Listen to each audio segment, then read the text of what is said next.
কলেজে ওঠার পর থেকে আমি আর আমার রান্নার এক্সপেরিমেন্ট দুজনেই প্রচণ্ড রকম ভালো আছি। তো আজকে বানিয়েছিলাম গোলা পরোটা।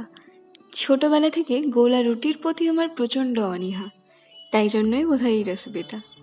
তো প্রথমেই আমি পেঁয়াজের পাতা নিয়েছিলাম, লম্বালম্বি করে কেটে নিয়েছিলাম। সাথে একটা বাটিতে নিয়েছিলাম 2 কাপ মতো ময়দা, সামান্য লঙ্কার গুঁড়ো, একটু লবণ, হলুদ আর 1 চামচ ম্যাগি মশলা। সব কিছুকে জলের সাথে ভালো করে মিশিয়ে একটা ব্যাটার তৈরি করে নিয়েছি। তারপর কড়াইতে গরম তেলে এপিট ওপিট করে ভেজে নিয়েছি। সামান্য ভাজা হয়ে গেলে মাঝখানে দিয়ে দিয়েছিলাম একটু বাঁধাকপি, একটু টমেটো সস, একটু চিলি সস। ব্যাস, ভাজ করে আবার এপিট ওপিট করে ভেজে নিতে হবে। তাহলেই তৈরি তোমার আমার গোলা পরোটা। এই রেসিপিটা সকালের ব্রেকফাস্টের জন্য ভীষণই ভালো।